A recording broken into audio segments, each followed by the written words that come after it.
Larry tried to kill me. Yeah. I was so thoroughly disgusted. I mean, think about it. Why does it make you special to do what you do? Packers jumping around. They rush 4. Plenty of time for John. Now squeezes, steps up in the pocket. LA can run. Inside the 10. Head first. He off the 5-yard line. My goodness.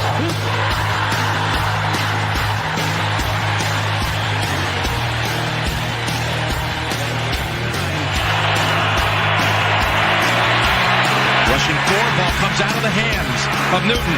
It's on the ground, and it's still on the ground. Picked up by T.J. Ward at the 4-yard line.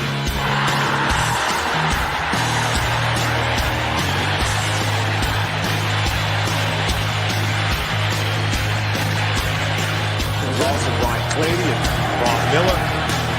3rd and long 3. Going deep. Oh, and he's got Thomas. Goodbye. Touchdown.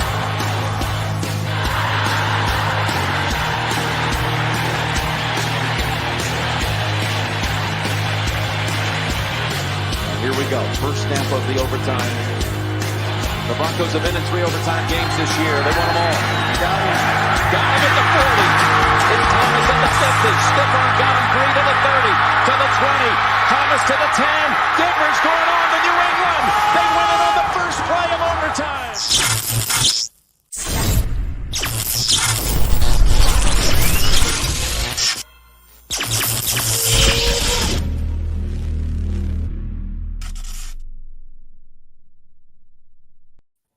Well, hi-de-ho there, neighbors, and welcome to a brand new episode of the 5280 podcast. Now, obviously, it's always me, Glenn, and Cam, but we're joined today by Pinky and Caleb from the Sports Nonsense and Whiskey podcast, which is available anywhere you can listen to podcasts, as well as YouTube, Facebook, and Twitter, and all the links to their channels and their shows are in the description below. Pinky and Caleb, how are we doing? Wonderful. Oh, Appreciate good. you fellas inviting us. Watching those highlights always make me feel good. See, they did for me too until like we started to suck more, and then it's like, oh man, like, and you can't make a "we suck" highlight video because then it's not really a highlight video. I think the most recent highlight was 7 years ago. Maybe. Oh, all right. We already got Avatar in here. Already got Ty in here. What's up, fellas? Now, obviously, the Broncos won the game, the last game of the season against the Chargers, whom we hate, just not as much as the Raiders and Chiefs, because screw those guys. But the offense looked good again. Did switching to Outen really make that big of a difference? Absolutely.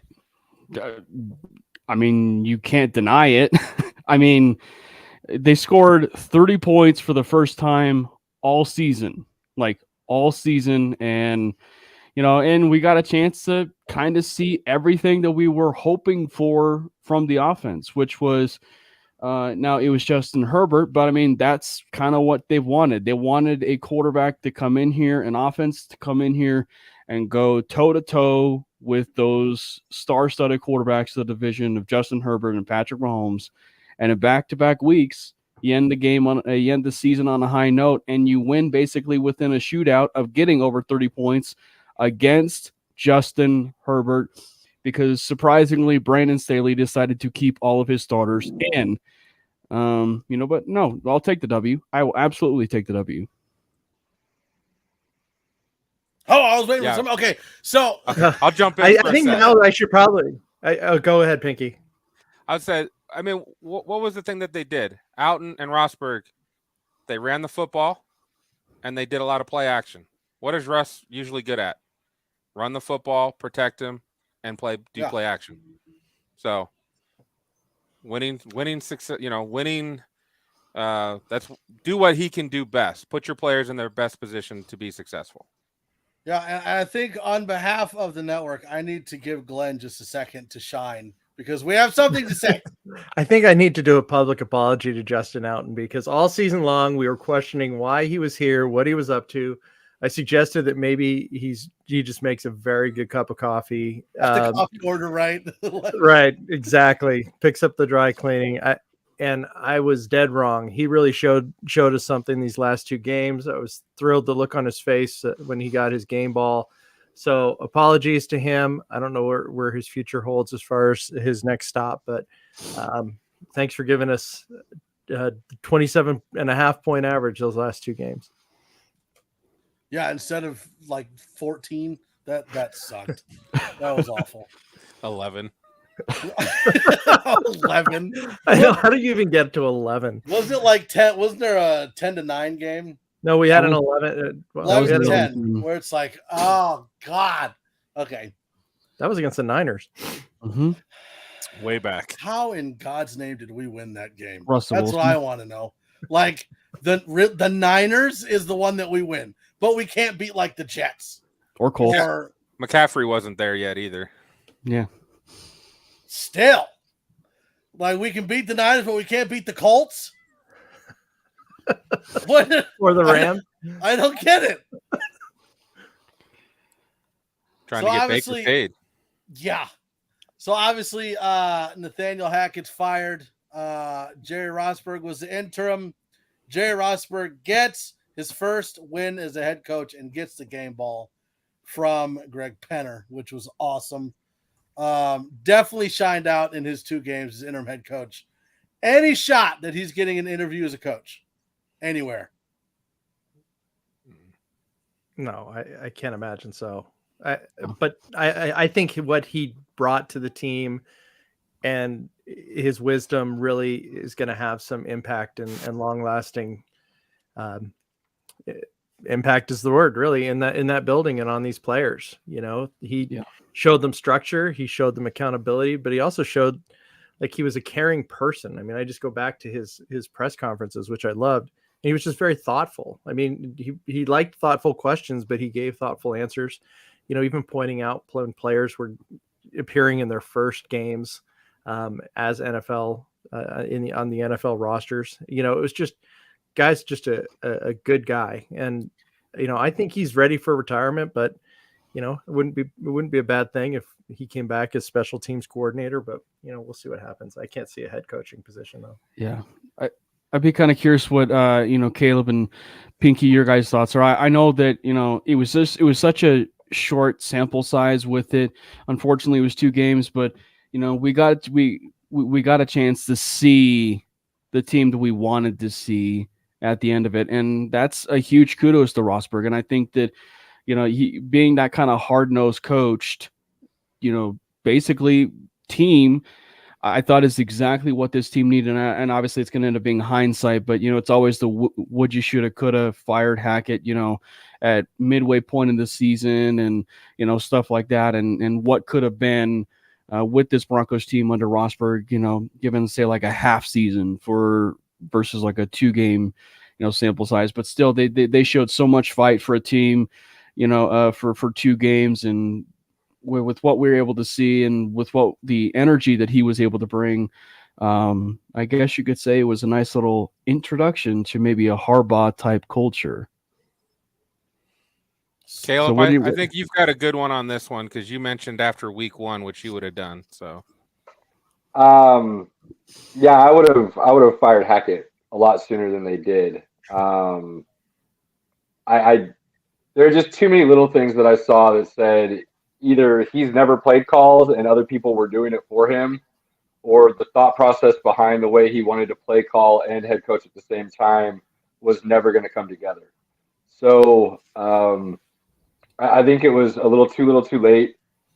My feelings go back a couple years. I won't go down that rabbit hole right now as far as why I think the Broncos are in a bad spot right now. Pinky told me that this is not about the past anymore. This is about the future. So I will do my best to stay on that path. But I'm down. If you want to dig deep, we're good.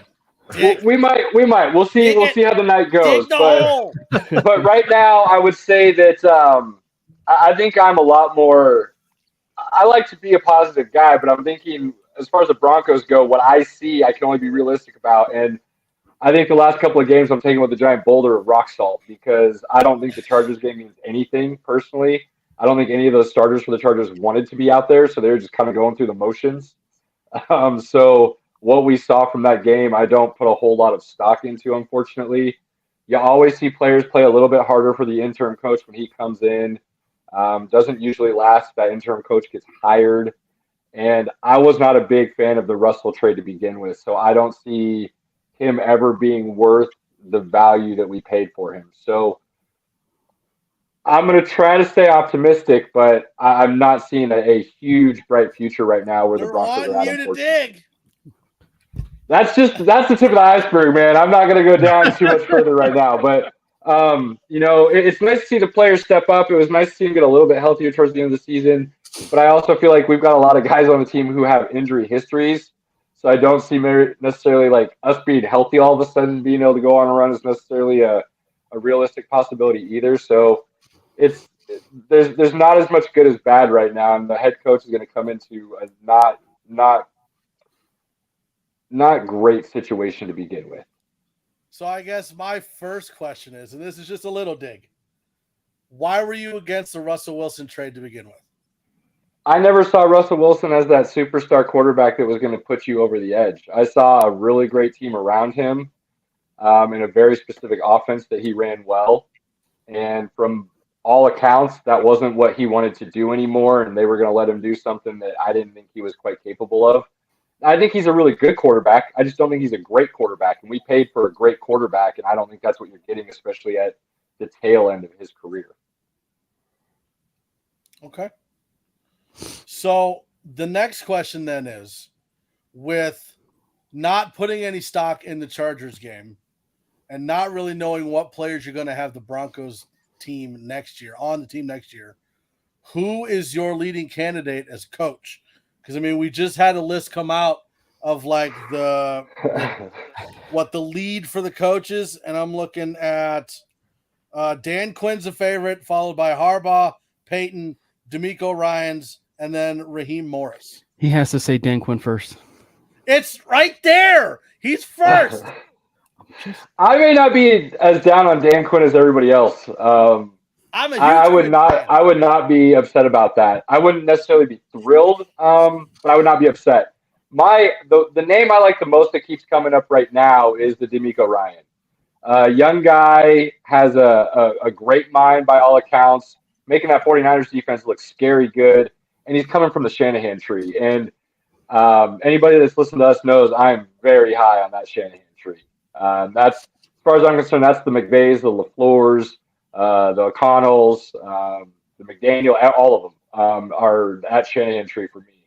And I like the idea of DeMeco Ryan coming in as a defensive guy who can keep the defense where it needs to be, and then coming from that tree, realizing how important that offensive side of the ball really is, and having somebody who can really come in and be a play caller and be creative on that side of the ball with the talent that you have, rather than forcing the talent to be something that isn't. I always say the NFL is notorious for square peg round hole, and then they get mad when it doesn't work. But if you play to the talents of your player, and I feel like that Shanahan tree does an amazing job of that, you can be successful. So that's the name that I'm most excited about right now. Are you worried though that the Broncos will not take a first-time head coach seriously in this hunt, since the last three have fallen into that category and haven't worked out? If it was John Elway, I would be still, because I think he by now the gun shyness wouldn't even be, it'd be a bazooka shyness. Like, it'd be ridiculous. I'm not sold on Patton. I didn't necessarily like the moves he's done over the last couple of seasons, but he has done some things that show at least he's got a direction. And I could see DeMeco Ryan as somebody who could fit into that direction that he'd like to see the team move towards. So it'll be interesting to see. I was surprised, because I really thought with Nathaniel Hackett that meant Aaron Rodgers. And that's where I was. If you were going to go out and try to get a vet, that's where I was leaning towards for a couple of years, and then go draft somebody. So to see that not happen and Patton come out and say Russell Wilson was the guy he was trying to target the whole time anyways, really threw me off and made me question a lot of the moves he's made, and made me go relook at a lot of them in a different eye. So, it's hard to say. That's a great question, though. Do they get a little nervous about trying to get somebody who hasn't done it before? But, Mike Shanahan's a big deal here. So that name does still carry some weight around these parts, and coming from, his son's coaching tree could hold some weight still in that building. Mm-hmm. Now I see the commodity question, would y'all keep Murray? And then I see that, and I know I didn't do that. So That was me. I want to know, what do you mean by that? That was me. I'm not a fan of Kyler Murray. He's another guy that if he can't run, he's just not very good. So. No, I think he meant Latavius. Oh, that was for Kyler. Why are you going to Kyler? Aren't they talking about Latavius? Yeah. I was just thinking with Kyler, with the whole like Cliff Kingsbury got fired, the GM's gone, they're looking for a new coach, and I mean they could be looking for a quarterback sometime. So yeah, but we're talking about the Broncos, Pinky. Latavius Murray. I know. I get confused. We talk about the NFL on our podcast, not just the Broncos. So. You should have just left Latavius out of it and just let the others just completely decipher, out of it. Truly make like a out of context. I've always liked Latavius Murray. He runs hard. I think he's a good number 2 back to have to give you those tough yards. So I'm just gonna. I would keep him. He's not looking old. Not looking old either. I mean, he's been barreling. He's been good. He broke off quite a few 20-yard runs, so he's still got some juice. I think so. I'm just copying and pasting this comment and then putting it on Twitter. Like it wasn't me. Well, I'm interested to hear your guys' thoughts on on all of them here with the names that have been popping up and where the direction's been going. All right. What's your take on Harbaugh? I mean, that's the one that kind of intrigues me. That's the big one. Man, I think his time's come and gone. Watching what he's done at Michigan, I think he's got lucky the last 2 years against Ohio State. I think that TCU game showed a lot of their inability to game plan. I mean, that's kind of his MO is once he gets to that postseason, they have a tendency to get rolled. And so it just makes me wonder about how he'd be able to take a young team now in the Broncos and move them forward, because it's not going to be a veteran team for, a few years at a minimum, because some of those contracts you're not moving on from anyways. Right. But, he's proven he can do it at the NFL level. It's just that message, how old is that message now to some of these guys, I guess, is the question. So hard to say. There's possibilities there. Harbaugh's another one I wouldn't hate, but I wouldn't be. I'd be more thrilled with Dan Quinn. Well, and you're also if that says anything. You're also almost guaranteed to pay Harbaugh between $22 and $25 million a year, and you got to pay his buyout too. Yeah. Well, thankfully his buyout's like peanuts. I mean, like it's the owner's not to us. Yeah. Well, the owner spent. We got that Walmart money now. We don't give a shit. These owners paid $400,000 for a new field for one game. Yeah, and then they're going to replace it again. So I know money's not really going to be, an issue. Maybe they use the Great Value Turf brand. Hey man, all of that actually made me ecstatic when I saw them do that, because it made me realize they are here to win and they are here to spend money if that's what it's going to take to get to that spot. So we're not going to see some, dollar aisle Valentine's during, St. Patrick's Day sale kind of stuff. They're going to go all in. It's not like having Mark Davis as an owner. Okay. or Johnny Bolin, but it's nice to not have it's nice to not have squabbling kids fighting over control. It's nice to have some serious deep pockets that we're not worrying about. They're big millionaires now. They don't care. No, now they don't. The only thing that just kind of worries me as far as the spending part of it is a guy like a Dan Quinn worth handing 10 to 12 million a year for, which feels just a little bit rich, as far as a head coach, within that cycle. So that's just but I mean, my question for you guys, and and I know Caleb, you mentioned DeMeco Ryans. He's actually within my top 3 as far as candidates that as far as favorites. Mine is the very obvious Harbaugh and Sean Payton, and then DeMeco Ryans. But I mean, you had mentioned Dan Quinn potentially as someone like, is he potentially someone that you like as far as like if you're to look at not a first time head coach, is there a is there a vet coach that you guys like on the market for the Broncos that's that you guys actually like, I mean, because you mentioned Dan Quinn before. Yeah, I think Dan Quinn is definitely on my top 3. Peyton actually isn't. And I think that more has to do with, I think he always had a ton of talent around him. And I think that talent had a lot to do with the way he won. I'm with you, Caleb. I'm not a big fan of Sean Payton for 2 reasons. One, he did have a Hall of Fame quarterback that was one of the most accurate quarterbacks of all time. But he also had like 5 to 6 years in New Orleans where they were still barely 8-8 every year. It wasn't until they hit the draft in 2017 when they got Latimer and they got their left tackle and they end up drafting some safeties. Like that draft for them was like, changed their trajectory at that point. And that's when they became a really good team again. And then they just started, doing all those dumb contracts to try to go for it. But unfortunately, Breeze didn't have anything left. I don't think Peyton's worth a coach that you give 2 first-round picks up for or what they're asking for. Plus and it's not my money. I don't care, but 15 to 20 million for a coach for a year. I don't think he's worth, I don't think you're going to get anything out of it. Well, and we're big Ben Albright fans, with his sourcing where he gets his info from. And one of the things that he came out with was hearing from NFL insiders that, the perception within league sources is that Peyton quit on the team and then completely screwed the team before he left it. And then he got a Harbaugh who wears out his welcome really fast. But Dan Quinn, as far as in NFL circles, is a elite hire for the Broncos. So that's where I'm going. If we want Dan Quinn, then we have to almost make sure that the Cowboys win this weekend. Or that they win. Because if they lose, they'll hire him. No, Peyton's going there, buddy. Again, Sean Payton will end up in Dallas. I'm almost 100% convinced. I was going to say what about what about the Rams? Yeah. I mean, McVay is supposed to make it, I think Albert. I don't like that Rams job at all, though. They've got almost no draft picks. Right. But he lives out there now, so it's. I said McVay would be done. I called that about 5 or 6 weeks back. Yeah. I think he was going to take a year off at a minimum.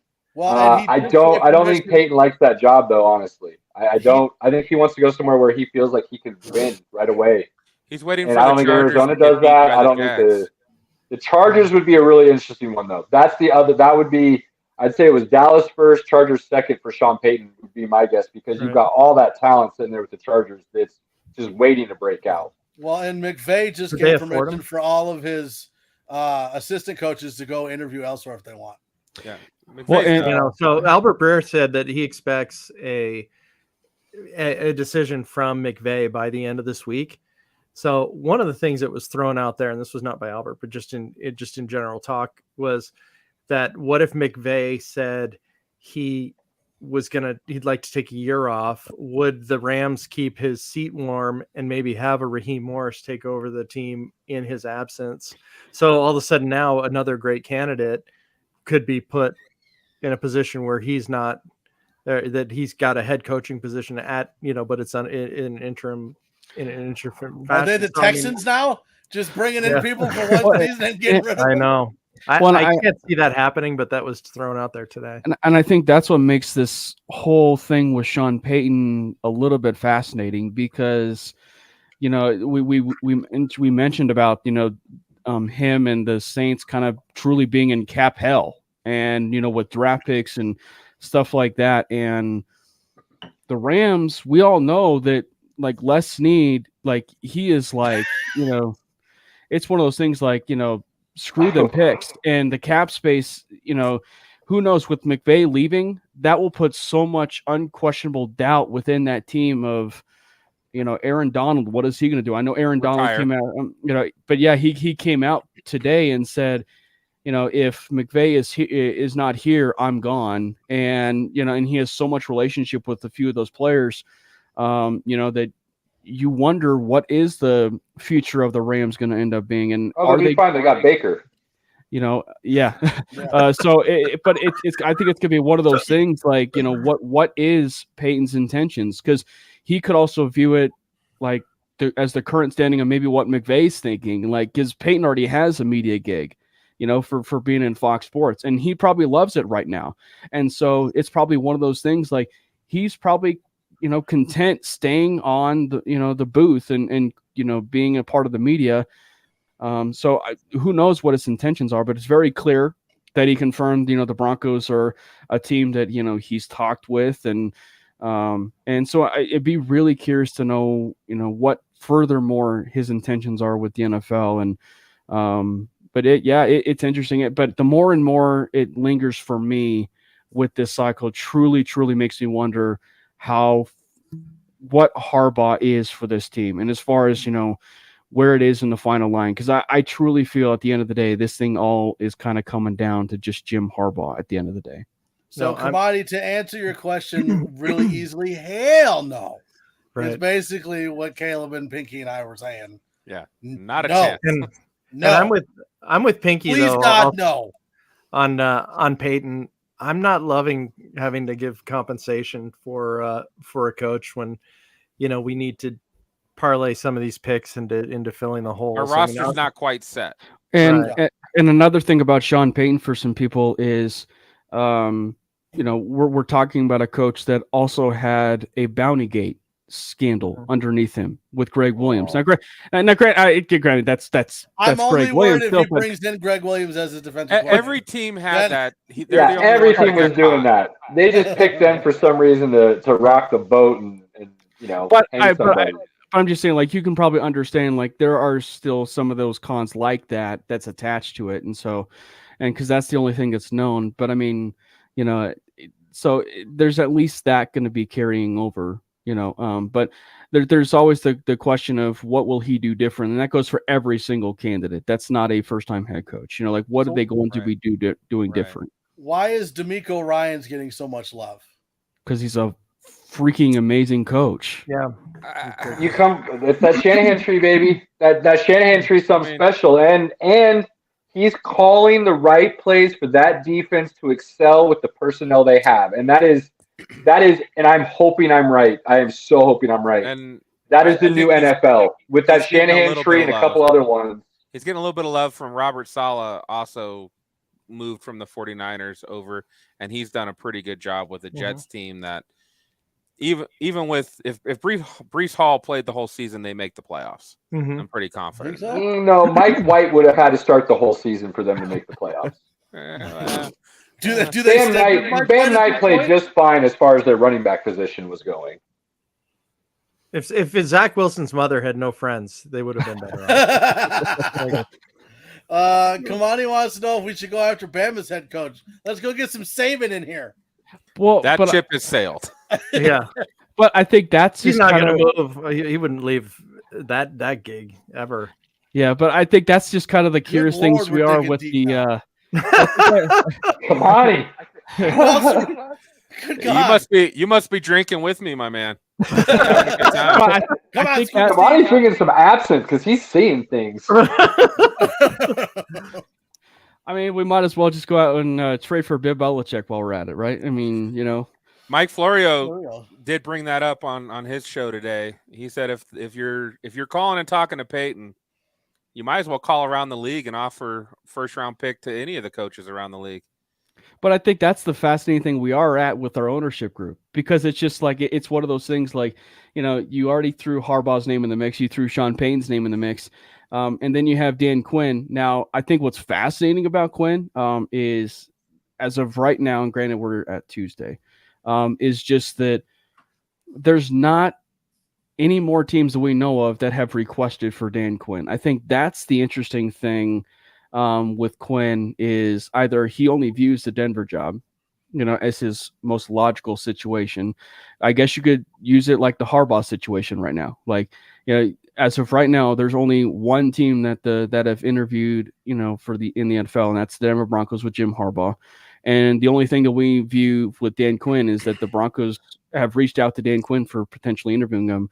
And so there's no other teams that are in the NFL right now that have reached out to Dan Quinn and asked for his services. So either he's leaked to numerous, teams that he only wants to go to Denver, or it's vice versa. Teams just don't view Quinn as just a very serious candidate elsewhere. So would you leave the Cowboys DC job, for the Rams, for the Cardinals, for who else is out there now? I mean, none of these jobs are great right now in this cycle. So I don't see him. I think he would want that right opportunity with a team he felt he could do something with, and some of these teams that are available. So maybe that's. And there's also a few jobs that I'm surprised haven't come available, and a few jobs that still might come available.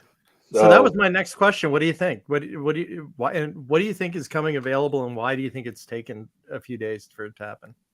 I like the guy personally, but for one reason or another, he can't get it right, and it's probably, as Pinky said, Chargers do Chargers things. But Brandon Staley, I think, is about to lose to the Jags, and I think that job will then come open. You think they'll fire him after he made the playoffs? Yeah. If they have if you lose to the Jags in the first round, after the unfortunately, just from a lot of people's perspectives, bad coaching calls, time management, one thing or the other, however you want to look at it.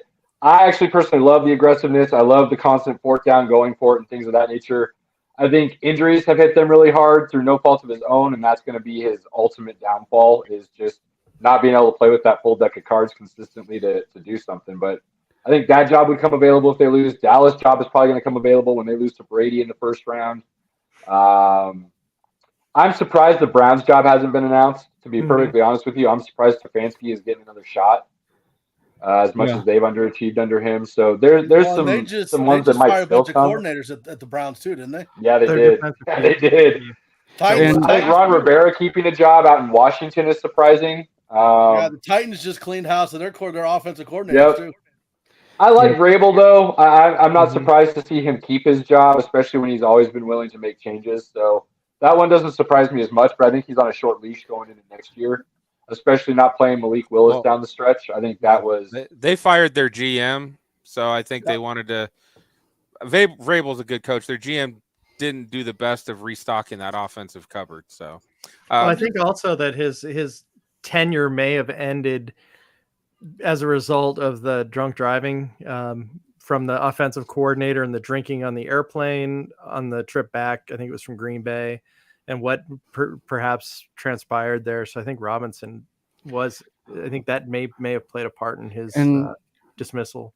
And another team that, kind of put your money where your mouth is the Miami Dolphins. Like, what are they going to do with Mike McDaniel? There's been a lot of leaking as far as, I don't think he's fired, but like you wonder. Well, I wouldn't even think he's on the hot seat. If Tua's healthy all year, they're fighting to win that division. It's just for sure. I think the bigger question is what happens to Tua from this point. What? Like, does he come back? Is he the same? Is he retiring? What's he doing? What? And my vantage point is just prove it. Like if the stuff is leaking, with the Miami Dolphins about McDaniel's job status, prove it. Like if you lose to, if you lose in the playoffs, kind of prove it of what's going to happen. I will say, the Jim Harbaugh situation, I'm not ruling out Miami with Harbaugh because of the Stephen ties with Ross. Sure.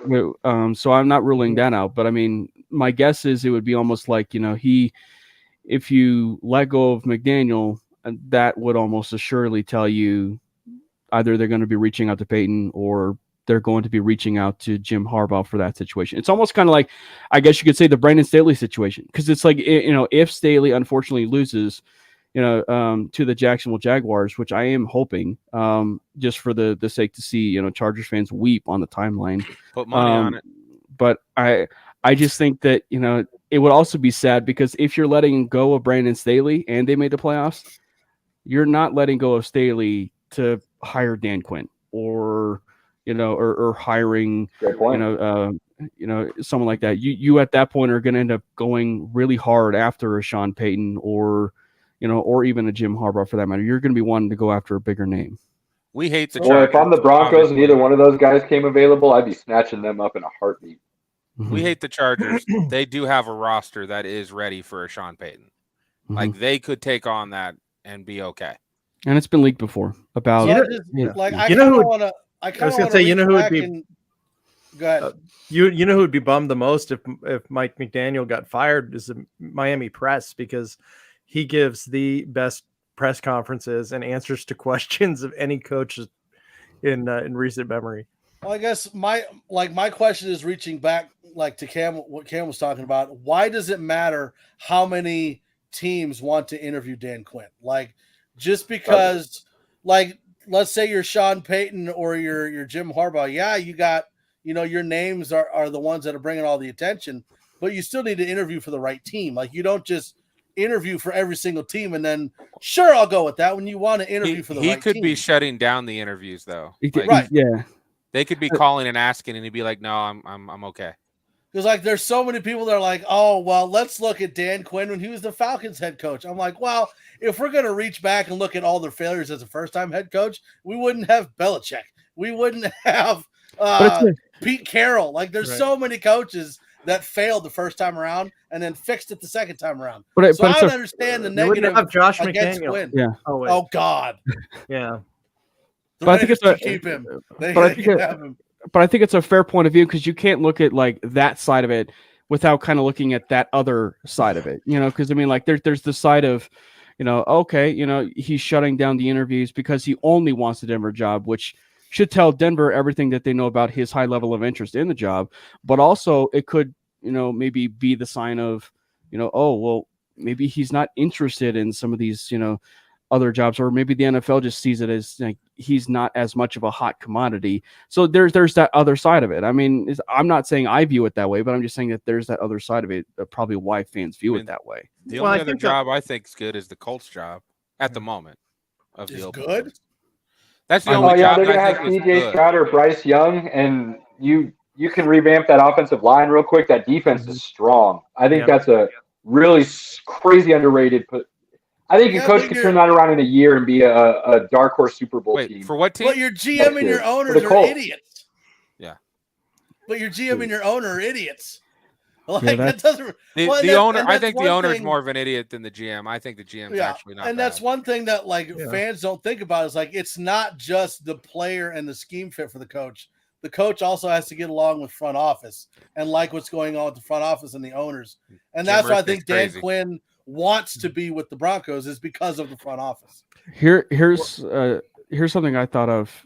Is the Dan Quinn stuff also a leak that maybe Peyton's job, George Payton's job, is maybe a little bit safer than we're making it out to be? We know that Peyton has the relationship with Dan Quinn, going back for a bit. So it's possible that maybe we're looking at maybe Quinn as being that safe bet of potentially Peyton being on the staff a little bit longer than say maybe a Jim Harbaugh or a Sean Payton. Wouldn't it be the opposite? Like if you bring in Dan Quinn the year after you didn't hire him in the first place, isn't that a worse look than if you brought in somebody else? It's fair. I don't know. So Cam, you're talking about... Does that make him the quintessential candidate? I mean, anyway, maybe. Go ahead. Oh, never mind, Cam. I'm just. We don't listen to Glenn. Go ahead, Caleb. Work with me. I gotta hang on. So just going back to why maybe we're not hearing his name on other things, and we obviously we don't know if he's saying I don't want these interviews. What was interesting is DeMeco Ryans, he actually said, or DeMeco Ryans, he actually said that I don't want to interview for the Texans job, which I thought was interesting. Good Lord, why is anybody? Yeah. Right. I don't. That franchise is so bad. I don't understand why anybody signs a free agency contract. I don't understand why anybody goes there to coach, to be a front office, to it. That blows. Money is not that valuable. No, it's to take $2 million more to go play for that franchise than what somebody else would have given you. They did, but I think a lot of these. There's so many young coordinators right now, and I think that there are a lot of hot names. We got DeMeco, we got Ben Johnson, Shane Steichen. We've got all these young guys that everybody's gravitating towards. Maybe some of the John Gannon. Haven't they proven though that if you go there to try and prove yourself, it will ruin you? Yeah. I'm not. I would never go near the Texans. It'd be hard to turn down a job. There's 32 of them. I get that. Like that would be really hard to say no. But for your career, if you look at it long term, the best thing would probably be to stay the hell away. I could see. Evero taking that job. I think the favorite right now for that being named for the favorite for the Texas job is Gannon. But my question is, you look at the last 2 years and head coach fired. Mm-hmm. What's the game plan? Like, who are they after? And I actually There thought has both to be coaches something did good somewhere. for what they had. Yeah. I thought Lovie Smith did a good job with what The he had. Texans were competitive. Yeah. Cawley did a good job with what he had. That's like what's the plan here? Who are they after? And I think that's one of the reasons why, if I'm a guy like, just to throw one of my favorite first-time head coaches in there, and I mentioned him earlier, but D'Amico Ryans, if I'm D'Amico Ryans, I am staying as far away from that Texans job as possible. He already said he didn't want to interview for it. And I think that's why I laughed. That's why I laughed when one of the guys on the timeline was listing, the desirable jobs, and I think the Texans were a little bit high on that list. But if I'm Ryans, I'm looking at the Colts job.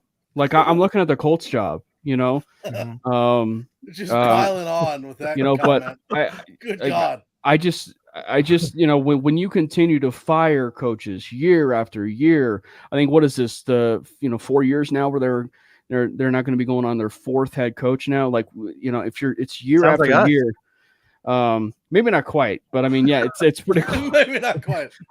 But I mean, They but when kept it's Bill O'Brien for a little while. But when it's year after year after GM year, of the year, yeah. you really question not just the stability of your position once you come in there as that coach, but the stability of that ownership, truly. Because you wonder, how much control will I have? How much say will I have? So I am not touching that Texans job with a 10-foot pole. Don't you love that Lovey stuck it to them with a win to lose the first pick in the draft? Well, now that we know, yeah, exactly. On his way out the door. Oh, it's so good. So 2 things before we go, well, maybe 3, before we go into teams that don't suck and talk about the playoffs. First, there's the rumor that came out that the Cardinals might be looking to shop or trade Hopkins. Does Hopkins go to Denver, or is there a better fit you see him going to? Oh, man. What are you going to give up for him? I mean, if you can trade a fourth for Hopkins, I could listen. His contract is crazy, though. I like $20 million a year. We got that Walmart money. Quit, Pinky. How many times I got to tell you? Money don't mean nothing, baby. Money don't mean nothing, and it didn't mean anything before. I've told you before, the books can be cooked however you want them to look. That's why the Rams are where they are. The salary cap doesn't mean anything if you have a good housekeeping. But just pay them all in cash, straight up. Straight cash, homie. Straight cash. Gift cards. I won't. Applebee's gift cards. No, that's what we're going I won't for. turn it away, but I mean, I guess it was also leaked by Jordan Schultz that he also would want to sign a new deal with that new team. And so, yeah. So, but for me, if I'm looking at a fit, and if I'm DeAndre Hopkins, I'm going to the Jacksonville Jaguars. Like, there's no tax down there in Florida. And you have Trevor Lawrence, who's balling, and you would have the opportunity to give Christian Kirk, maybe a former teammate, right? I mean, they got Ridley coming back next year, though, by all accounts. You really think that's a fit there? But you'd have like a true solidified wide receiver 1, and then Kirk is your, maybe your wide receiver 2, and then Ridley you can just use as your slot receiver. So I think that it's a really good slot receiver, I should say. So I think that there's the possibility that you could put him down there in Jacksonville, and you'd have something, especially with what we saw from Dougie P down there in Jacksonville. I mean, I'm looking at Jacksonville. I mean, it may sound weird, but I was thinking the Bears. Like, if he goes to Chicago, he is the guy. Nobody wants give my boy some help finally, right, Pinky? Give my guy some help. Honestly, if the Bears would draft linemen, the team is so much better than they were this year. You add D-Hop into Chicago, you got something. For Bryce Young and get DeAndre, yeah, that works. You don't think they stick with Fields? I don't think so. I saw a quote from their GM today, and was just like, we'd have to be absolutely blown away, which says, yeah, we're looking. So, yeah, I don't think Fields is going to be don't know if the Lions... No, they got Jameson Williams and St. Brown now. They'll they'll continue to build that defense through the draft, and who knows they'll with probably go- quarterback? Yeah. What about Fields to the Panthers? Broncos? Oh God, no. He's a Fields lover, so if you're gonna, I mean, we could go down that path, but I won't What do you deny think, his Panthers talent. for the 9th pick? And the Bears pick QB first? I don't That would think be it's worth interesting. I don't think anybody pays a 9th pick for Fields. That's more than what they drafted him at. I love Fields, and I wouldn't give up the 9th pick for him. Like, I think Chicago's on the verge of ruining him. I think Fields is Probably. potential to be a superstar. So Uh, I think you watch Pinky. I'm telling you right now, if Chicago goes and does what Buffalo did for Josh Allen, if what the Eagles did for Hurts, if what the Jags did for Lawrence, if the Bears go and do that for Fields, I think you see something special.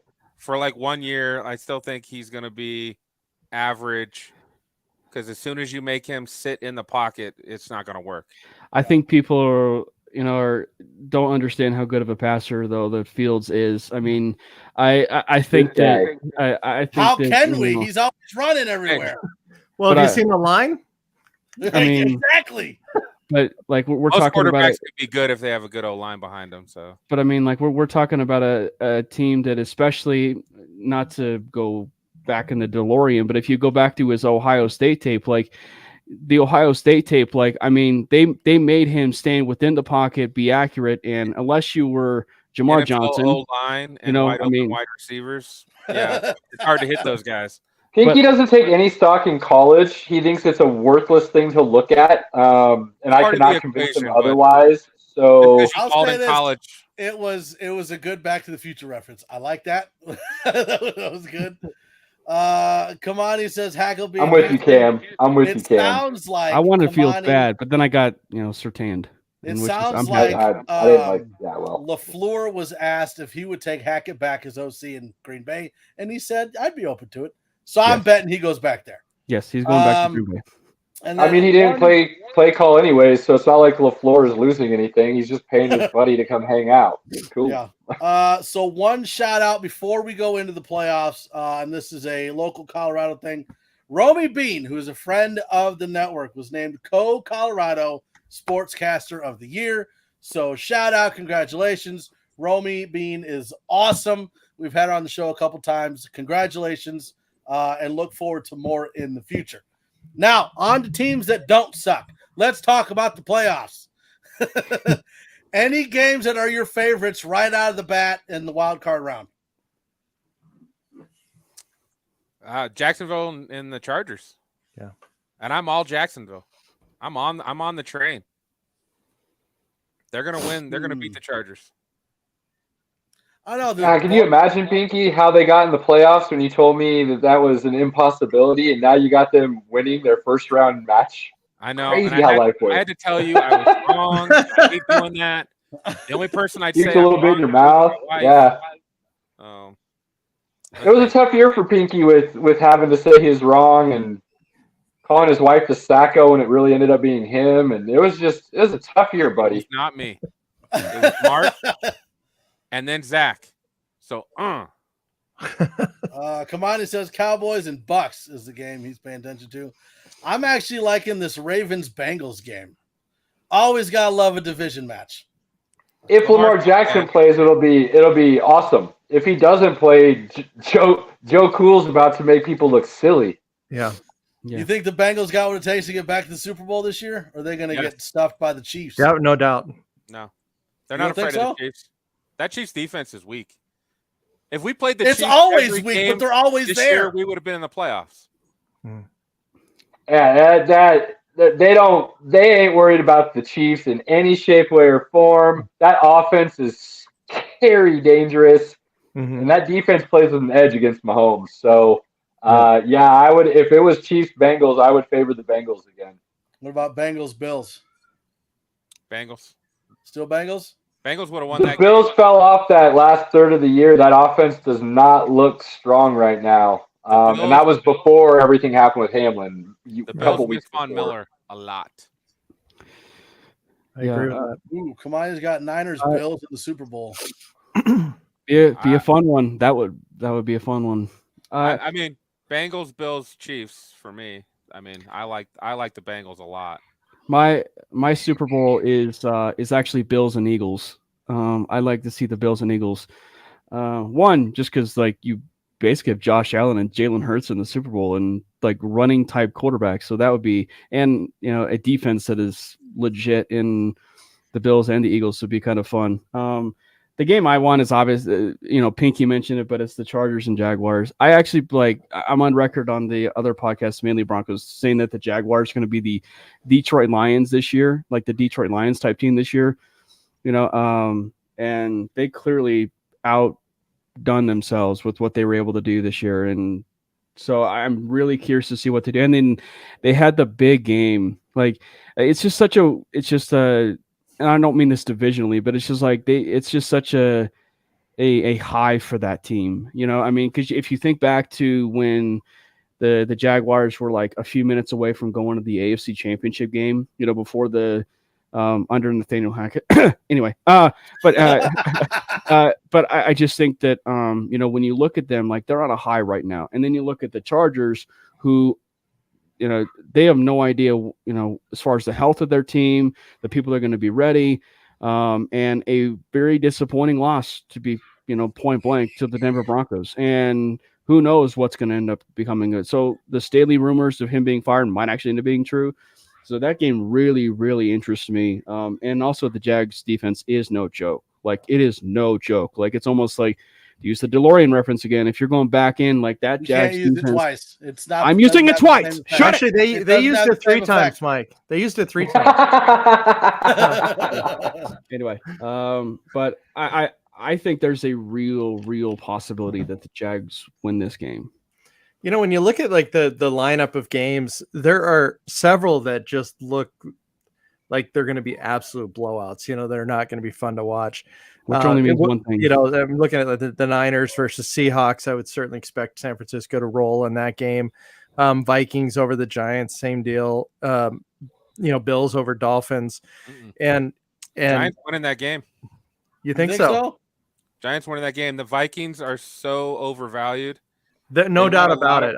They won so many close games, and the Giants are playing hard and tough.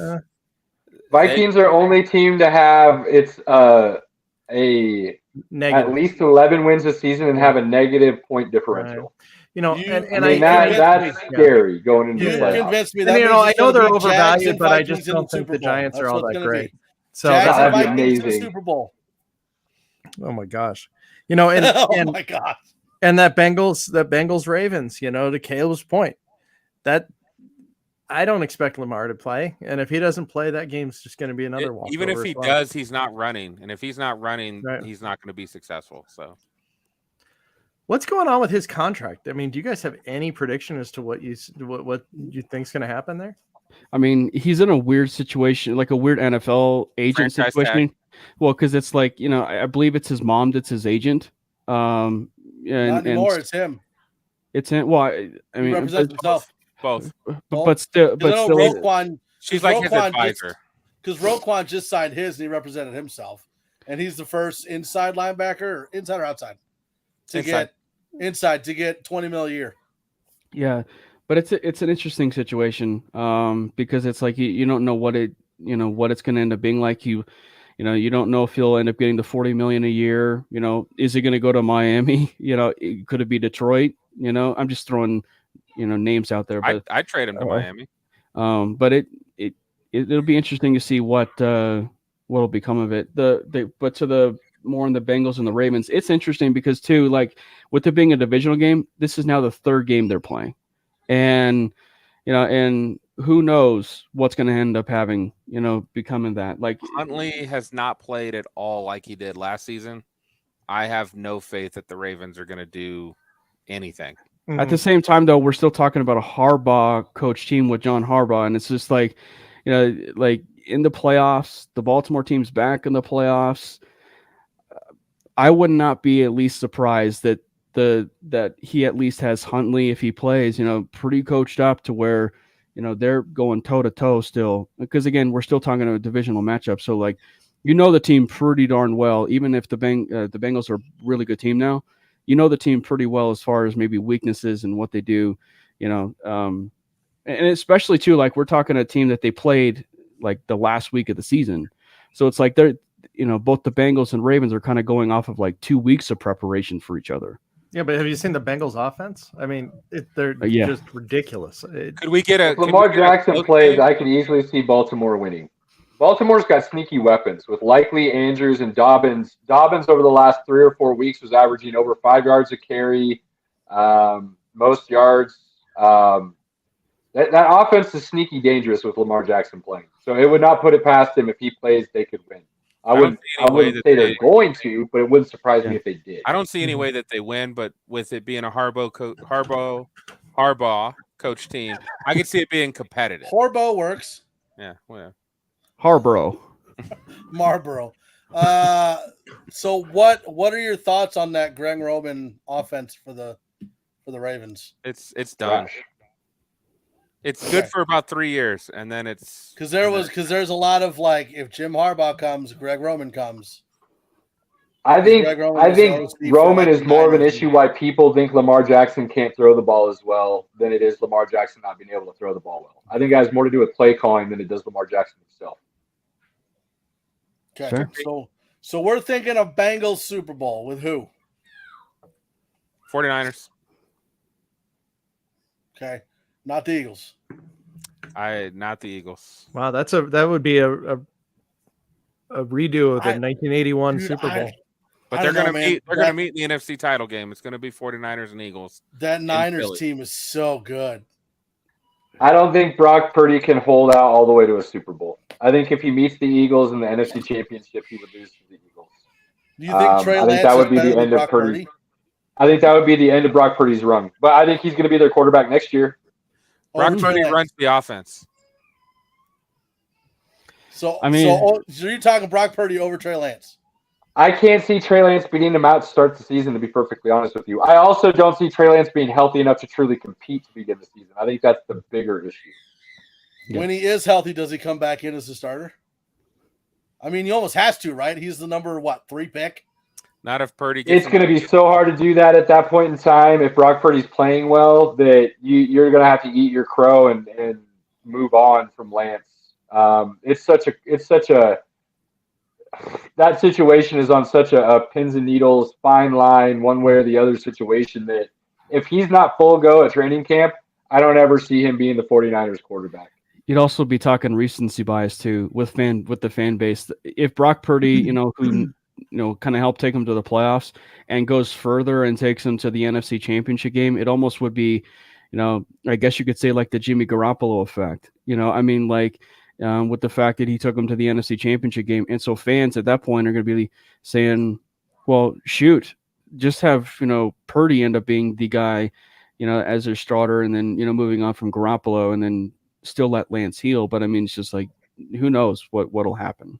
Well, what a great you can't miss basically 3 full years of football and expect to then come back at a level that's the sad thing about it is I don't think we'll ever see what his potential is because he's basically now going to go on 3 full years of not playing. Yeah. But think about the problem that they have is that now they've got potentially 2 good quarterbacks and like you mentioned, Trey, we don't exactly know. Yeah. But they're spending about $3 or $4 million on their quarterback salaries so they can even boost up this superstar filled team even more than they already have. I mean, it's just that they're in such a great position with that core. They really are. Mm-hmm. So really Kamani asked a very interesting question I want to get your guys' take on before we head out. What happens to Jimmy G? I figured he's going to go to the Raiders because they got McDaniels. But now I'm hearing they're going after Tom Brady. What about the Are Jets? they getting Tom Brady? No. They're going to trade for Mac Jones. What? They're going to trade for Mac Jones. How are you still high on Mac Jones? How in the world? I'm not high on him. Oh my gosh. McDaniels likes him. I don't like Mac Jones. But I think McDaniels thinks he can run his offense. You about make no. Well, that's why Jimmy G makes sense. And I'm not a Mac Jones McDaniels fan. and Jimmy G were together when Jimmy G had going back to New England. I think Jimmy G's going to the Jets, but I'm not a Mac Jones fan. Jets. But he really did not have the Robert Saleh relationship. But Mac having Matt Patricia as his offensive coordinator. I just the guy didn't get a real fair shot this year. I mean, I'm not a big fan of his to begin with, but we saw Mac Jones' ceiling last year. So it was pretty decent. I'd have played Bailey Zappi if I was the Patriots. I'd have played Bailey Zappi this year. Oh, Mike wanted him in the draft. He was all over that. Yeah. Yep. I'm with Glenn. I think that there's a real possibility of Jimmy Garoppolo down there in the Jets. I will say though, the Jets are a very sneaky team within this because it's like they're I guess you could say sort of like us to where it was like they're truly a quarterback away. Like if you look at their team, they're a quarterback away. And I think some more talent on that team, but they're close. It's another one of those hell no's. Come on, I think that I don't know. I would not rule out Jimmy G certainly to the Jets because that's what I think, but I would not rule them out going big fish hunting. I think, I agree, Cam. I think you said that perfectly. They're going to go for Lamar Jackson. They're going to go after some of these bigger names and see what they can try to pull out. And if they can't, they'll settle for a Jimmy G. I think Zach Wilson's done. I don't know how to begin with, but I think he's done. Ty needs to learn how to spell my name, so he did. It's right there, Cam. I'm just saying what I saw. All right. Well, that's going to about do it for us. We most definitely had a very interesting show today. I want to thank Pinky and Caleb from the Sports Nonsense and Whiskey Thanks, Podcast. guys. It flew by. Again, you can get all of their links to their channels in the description down below. Anything you guys want to tell people? This was a blast. We should do it again. And we always end it with, go spend that quality time with your loved ones, family, friends, cherish it, and make sure you get a lot of it. That's it, man. That's the way to go. Go Broncos. Awesome. So make sure you check out the Sports Nonsense and Whiskey channel. Check these guys out. They're pretty awesome. Go Nuggets. Go Nuggets. And make sure you check out everything else that we have on the network. We got shows Monday, Tuesday, Wednesday, Friday, and then we've got the Avalanche game we're doing on the neighborhood on Saturday. We're going to cover the Vikings playoff game on Sunday, so make sure you tune into that. It's been fun. We'll see you guys later. Have fun, and bye-bye.